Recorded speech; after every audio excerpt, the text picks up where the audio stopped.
For 75 years, the National Trust of Australia, New South Wales, has worked tirelessly to preserve the stories of our nation. Really a way of stepping back into history, make a connection with the people of the past. It's just very important for us to be able to celebrate 75 years of looking after these places on behalf of the community. To mark this anniversary, we remember the many people who have contributed their time and talent along the way. Hello, welcome to our Government House. And celebrate the great places, spaces and collections that make up the National Trust New South Wales. You know, a country loses its memory if it's got nothing to look back on. The Trust is an organisation that covers the whole gamut of heritage, from the natural to the built, cultural, gardens, parks, bridges.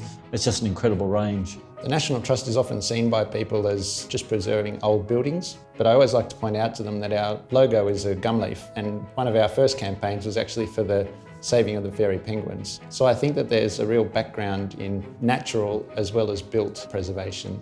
Not many people know that the National Trust grew out of Annie White's concern about the government's selling off land. She was essentially interested in bushland, but she did become aware of terrible proposals in Macquarie Street in those days to demolish the Hyde Park Barracks and the Mint. There's been a number of buildings that have been lost over the years that have been quite detrimental to the state's history and heritage. We lost pretty well all of the historic cinemas and theatres. But when you compare that to the wins that we've had, such as the Queen Victoria building, luckily we were able to save the State and the Capitol theatres. And many coastal environmental areas and regions of old growth forest, it's a really good result for us overall. As well as that, we list items that are important to be recognised that government may not have listed. To be that voice for the community. It's good in many ways that we're not directly funded by government because we can be independent. If these sorts of buildings aren't preserved, then people don't have the opportunity to come and actually be in the place where history happened. I mean, it's so cool coming out here to Parramatta, where you can say that you're standing on the front steps of where the first 10 governors had stood. Old Government House is a World Heritage listed property. The last remaining public building from the colonial period in Australia. Walk this way, please, ladies. You can imagine there would be so many important decisions here made. The governors were in charge of everything. This majestic room we know was Governor Macquarie's bedroom. So at Old Government House, we have a remarkable collection, a very valuable collection in fact. So over a number of years, very carefully, objects have been sourced, purchased, sometimes donated. So the collection here is the most significant collection of colonial furniture in Australia, all Australian made, and some of it were convict craftsmen, some of it were craftsmen who came out from England. The National Trust collections are important because they actually capture an awful lot of the history that we all share. They've been donated to the Trust over many years. They tend to have a wonderful history or are wonderful objects in their own right.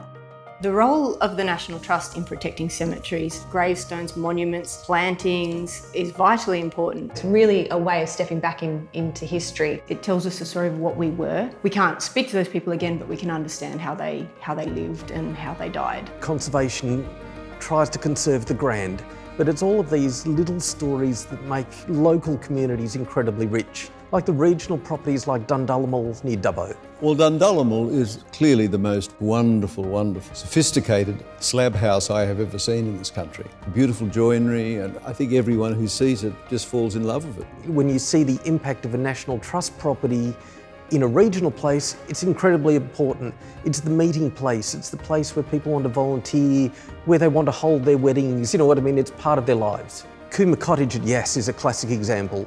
It was the home of probably one of the most famous explorers in history, Hamilton Hume. And you know, things like his wife. No one ever hears about Elizabeth Hume. So we can start to tell the women's stories about the places.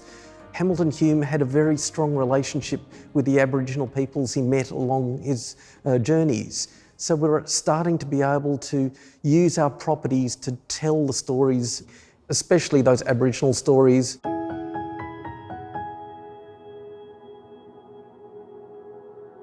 When people come for their history, we're able to deepen that. Over here is this very special jewel of the place. This is the oldest stone building on the mountains, beautiful opportunity here to share some of the stories visually.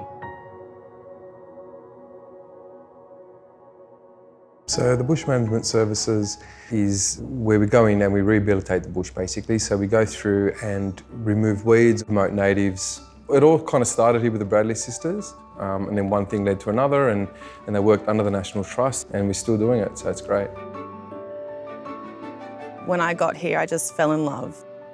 A friend brought me here to the Norman Lindsay Gallery a few years ago. The property, the artwork, it's just such a beautiful and magical place. We also have magic pudding days too, so where the kids can come, families can come, and that's really nice to be able to get kids and families involved. Without the volunteers, we just wouldn't be able to open this property to the public. It's the community, the sense of community, like-minded people coming together. We all have the same goal. We want to see the property succeed, to continue to be a success.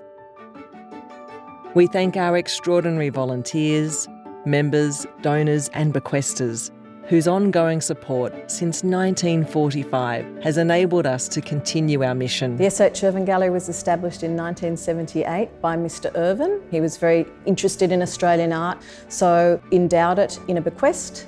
One of the things the gallery is best known for is its celebration of women artists since almost the gallery opened. And we look forward to many more years recognising and awarding the best statewide heritage projects for the future. Over 75 years, I think the Trust has come to realise that there is a need for the National Trust. I think the biggest lesson the Trust has learnt over 75 years is don't stop. Every time we might lose something, there'll always be another one coming along that we need to save in the future. Explore our places and join us in celebrating 75 years of the National Trust, New South Wales.